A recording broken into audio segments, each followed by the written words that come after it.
In the name of Allah, the most gracious, the most merciful.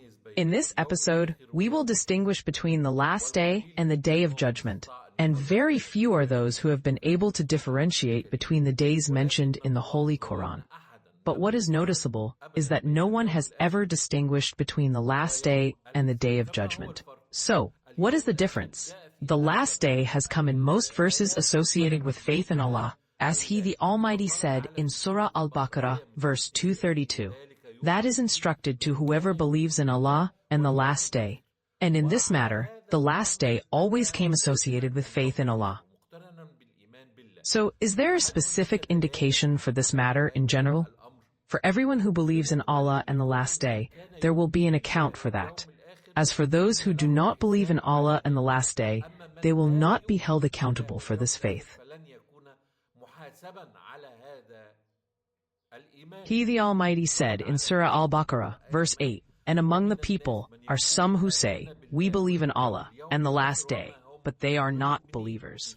And in Surah Al-Baqarah, verse 62, He the Almighty said, "Indeed, those who have believed, and those who are Jews, and the Christians, and the Sabaeans, whoever believes in God and the last day, also, this is faith in God combined with faith in the last day. Therefore, we have faith in God and the last day together." Then righteous deeds separately. He said, believed in God and the last day, and did righteous deeds. So, how do we understand faith in God and the last day, and reflect it on our deeds?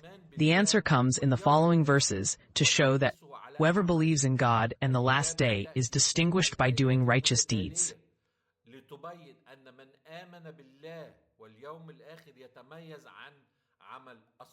The Almighty said in Surat Al-Baqarah, verse 228, "And the divorced women shall wait concerning themselves for 3 periods. And it is not lawful for them to conceal what God has created in their wombs, if they believe in God and the last day." It is clear in the wording of this verse that divorced women who believe in God and the last day are required not to conceal what God has created in their wombs. Otherwise, how do we interpret this pairing in the verse between it is not lawful for them to conceal what Allah has created in their wombs, if they believe in Allah and the last day? Here we find an example of the deeds that we seek, which Allah the Almighty has made a criterion for those who believe in Allah and the last day. Otherwise, how can we explain the proximity in Surat An-Nisa, verse 59? "O you who have believed, obey Allah and obey the Messenger and those in authority among you. And if you disagree over anything, refer it to Allah and the Messenger, if you believe in Allah and the last day."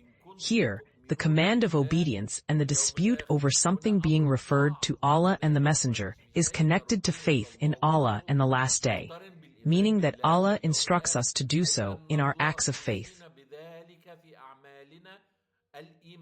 Here, acts of faith, not acts of worship.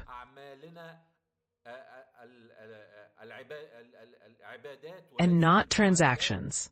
It is the transactions. It differs from devotional acts. And He said, "Exalted is He," in Surat An-Nisa, verse 162. "But those firm in knowledge among them, and the believers believe in what has been revealed to you, and what was revealed before you. And those who establish prayer, and those who give zakat. And those who establish it, and the believers in Allah and the last day." Notice that Allah did not ask of us specific transactions or deeds between us and people in this world, and their linkage with faith in Allah and the last day. And the reason for this is that the last day is already linked to faith in Allah, and righteous deeds among people may come from any human being, whether he believes in Allah or does not believe in Allah, nor believe in the last day. So deeds differ from transactions.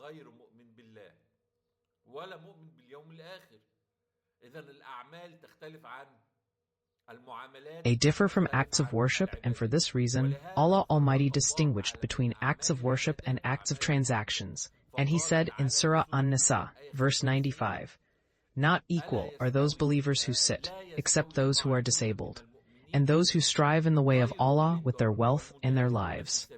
Allah has favored those who strive with their wealth and their lives over those who sit by 1 degree.